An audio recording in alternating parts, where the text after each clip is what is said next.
Às vezes nós deixamos escapar as oportunidades e as oportunidades são importantes na nossa vida. Às vezes a oportunidade ela bate uma vez só na sua porta. Às vezes a oportunidade ela te encontra uma vez só. E outro dia eu estava indo ao supermercado e eu já estava voltando praticamente do supermercado quando eu encontrei uma pessoa na rua, em situação de rua mesmo. Essa pessoa estava sentada na rua, na beira da rua, e ele viu que eu estava com alguns pacotes, então ele me pediu algo para comer. E eu parei para conversar com ele e lhe ofereci alguma coisa que eu tinha comprado ali, e eu aproveitei para fazer algumas perguntas a ele. Me aproximei dele e eu perguntei para ele por que ele estava naquela situação, por que ele estava ali, qual que foi o motivo que o levou àquela situação. E ele começou a me contar a vida dele e a gente ficou alguns minutos ali conversando e eu quis falar de Jesus para ele. Eu quis falar para ele que Jesus cura, liberta, transforma e que Jesus sempre tem uma oportunidade de dias melhores para nós. Mas ele não quis aceitar. Ele disse: eu não acredito em Deus. Se Deus existisse realmente, ele falou, essas coisas que aconteceram na minha vida não teriam acontecido. Deus poderia ter evitado. Daí eu falei: o que aconteceu na sua vida que Deus não quis evitar? Ele disse: olha, eu perdi minha esposa, perdi o meu filho, não tenho família, perdi a minha casa, perdi meu emprego, né? Eu tinha um emprego bom, eu ganhava meu sustento e mantinha minha família. Só que um dia eu acordei e eu me vi sem nada.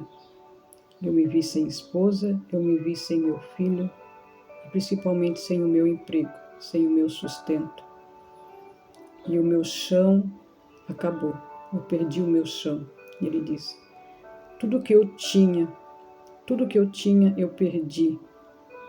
E eu quis que ele me contasse detalhes do que havia acontecido. E ele disse: não gosto de falar do que me aconteceu, porque já faz muitos anos. Eu estou já muitos anos na rua e eu decidi morar na rua, eu decidi viver essa vida porque eu não quero lembrar do meu passado, não quero lembrar do que eu tinha. Eu prefiro viver assim. E eu falei para ele: e você não tem vontade de mudar de vida, recomeçar tudo de novo? Ele disse: não, eu tinha uma boa família, eu tinha uma boa casa e um bom emprego, e Deus me tirou tudo. E eu disse para ele: por que você culpa Deus? Por que você acha que Deus foi o culpado de você ter perdido tudo?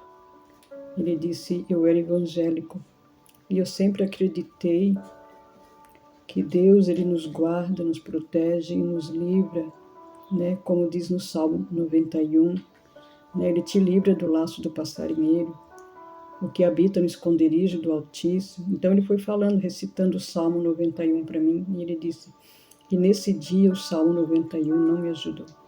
Nesse dia, Deus não me ajudou.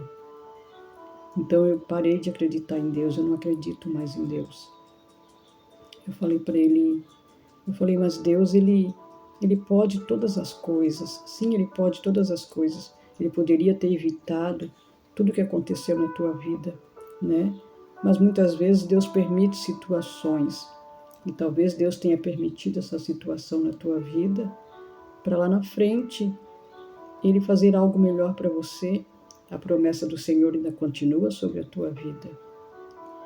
E ele falou: eu não acredito mais. A senhora vai estar perdendo seu tempo de ficar falando aqui de Jesus para mim.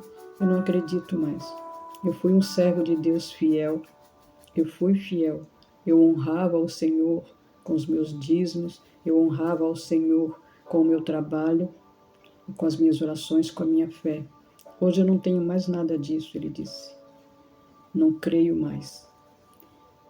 Aí eu contei a história de Jó para ele. Eu falei, você sabe, então, se você é conhecedor da palavra, você conhece a história de Jó. Você sabe que Jó também era um homem reto, íntegro, temente ao Senhor, e ele também perdeu tudo. Deus também permitiu tudo que Jó passou, mas Deus restituiu 2 vezes mais. Deus deu em dobro. Ele disse, sim, eu conheço muito bem a história de Jó. Muitas vezes eu preguei muito sobre a história de Jó, ele falou. E daí a gente continuou conversando. Daí eu falei para ele assim, e você sabe também que Jesus, ele morreu na cruz do Calvário por mim e por você, e Jesus não tinha pecado. Jesus não tinha pecado nenhum, Jesus não tinha culpa nenhuma, e assim mesmo ele se ofereceu em sacrifício por mim e por você e morreu na cruz do Calvário. Ele levou a nossa culpa, ele levou nossos pecados, ele levou as nossas enfermidades e as nossas dores. A culpa caiu sobre Jesus no dia que ele morreu. E Deus não poupou Jesus por isso. Deus não poupou Jesus. Jesus não precisava ter morrido por mim e por você. Eu falando para ele, né? Então, Deus poderia não ter permitido a morte de Jesus. Deus poderia ter dito, não, Jesus, tu não vai morrer em prol da humanidade, porque a humanidade não merece que você morra por ela. Mas ele veio, se fez verbo, se fez carne e habitou entre nós. Daí ele disse, eu já pensei nisso também. Eu falei, então, se Jesus, que não tinha nenhum pecado, que não tinha culpa nenhuma, morreu por mim e por você, por que nós não perdoamos Deus por algo de ruim que nos acontece? Nós temos que perdoar e entender o porquê que isso aconteceu. Daí ele começou a chorar. Ele começou a chorar e disse, ninguém nunca parou aqui para falar comigo, depois de tudo que me aconteceu. As pessoas passam por mim e acham que eu sou apenas um na rua. E a senhora está falando de uma maneira tão diferente que meu coração está ardendo, meu coração está doendo. E eu falei para ele, comece a pensar de uma maneira diferente, comece a ver as coisas de uma maneira diferente. Deus, ele tem o poder de devolver a tua família. Deus, ele tem poder para restituir tudo aquilo que você perdeu. E ele te perdoa por tudo que você fez. Ele nos perdoa. Todos os dias ele está disposto a nos perdoar. E por que você não perdoa Jesus? Por que você não perdoa Deus? Porque você culpa Deus pelo que aconteceu com você e com a sua família. Mas você já pensou em perdoar Deus? Ele disse, não, nunca pensei em perdoar Deus.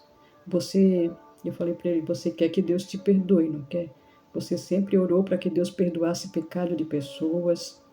Você sempre pediu perdão para Deus pelos seus pecados, certo? E você sabia que Deus estava disposto a perdoar, certo? Ele disse, sim. E você? Quando que você vai resolver perdoar Deus? Porque você está culpando Deus por tudo o que aconteceu na sua vida. Aí ele me abraçou, chorou muito e disse, hoje eu decido perdoar Deus. Hoje eu decidi que Deus não teve culpa de nada que aconteceu comigo. Eu vou pensar em tudo que a senhora me falou. Dentro de mim despertou algo diferente. Dentro de mim uma chama ardeu. Talvez eu tenha uma nova oportunidade de começar uma nova vida.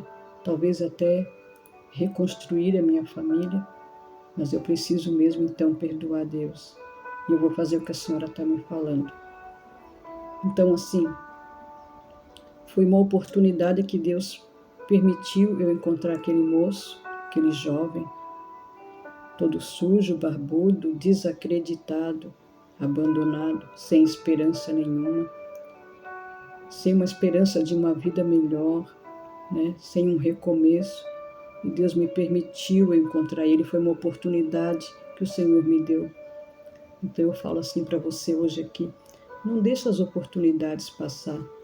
Talvez a pessoa que está precisando ouvir uma palavra É você que vai ter que levar essa palavra. É você que vai ter que, com o seu jeito, conversar com aquela pessoa. E eu acredito que esse jovem, ele vai mudar a maneira de pensar. Eu acredito que ele vai perdoar, porque primeiro ele tem que se perdoar, né? Nós temos que nos perdoar primeiro, porque muitas vezes nós carregamos mágoas dentro de nós, carregamos dor que não conseguimos perdoar e por isso não conseguimos perdoar ninguém, porque nós temos que nos perdoar primeiro. E aquele homem, eu acho que ele entendeu que primeiro ele precisava se perdoar, porque ele se culpava e culpava a Deus por tudo que aconteceu na vida dele. Então nós temos que analisar tudo que acontece em volta de nós, tudo que acontece na nossa vida e principalmente não deixar as oportunidades passar, né? Falar do amor de Jesus, convencer uma pessoa que Jesus é o único caminho, que Ele salva, liberta e que Ele tem o melhor para nós, que Ele tem solução para os nossos problemas e que Ele pode todas as coisas. Deus, Ele é maravilhoso e é infinitamente maior do que todos os nossos problemas, dores ou conflitos dentro de nós. E eu quero dizer aqui para você nessa manhã, não deixe essa oportunidade passar. Ah, mas eu sou tímido, eu tenho vergonha.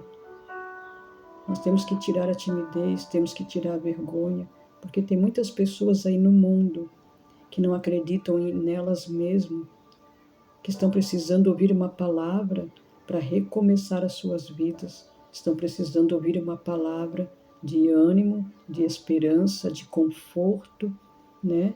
Principalmente uma palavra de Jesus, porque Jesus, ele é a salvação. Jesus, ele veio para os pecadores. Jesus, ele veio para as ovelhas perdidas do nosso Pai. E nós não podemos ficar sem fazer nada. Nós precisamos trabalhar e ganhar almas, resgatar as almas que estão perdidas, resgatar as almas da mão do inimigo e trazer para o aprisco, trazer para a seara do Senhor. Pense comigo nessa manhã, pense comigo dessa maneira. Por quantos anos aquele homem estava ali, sentado, desacreditado e com essa dor no seu peito sem poder perdoar? Ele não perdoava a Deus, mas Deus estava disposto, esperando ele dar o primeiro passo. Deus estava disposto a aceitar o perdão dele, né? Quem é nós para não perdoar Jesus? Nós não somos nada, mas nós carregamos dentro de nós essa mágoa, essa dor. Muitas pessoas eu vejo que culpam Deus pelo mal que sobreveio sobre as suas vidas e não conseguem mais voltar para o caminho do Senhor. E essas pessoas precisam conhecer uma palavra, receber uma palavra da parte de Deus, da nossa parte. Eu sei que é difícil, né? Muitas vezes as pessoas culpam Deus por tantas coisas. Eu sei que é difícil, mas nós não devemos deixar passar a oportunidade de levar uma palavra de ânimo, de esperança e de restauração para pessoas nessa situação. Se você conhece alguém desse jeito, dessa maneira, que não consegue perdoar, tente, ore por ela pelo menos, ore, interceda, busque a presença do Senhor por essas pessoas que não conseguem se libertar das suas dores, das suas mágoas, das suas tristezas. Amém? Toma posse dessa palavra, que a mão poderosa do Senhor esteja sobre a tua vida, sobre a tua casa nessa manhã. Eu abençoo a tua casa, eu abençoo o teu lar, eu abençoo a tua família, em nome de Jesus. Receba essa palavra no teu coração.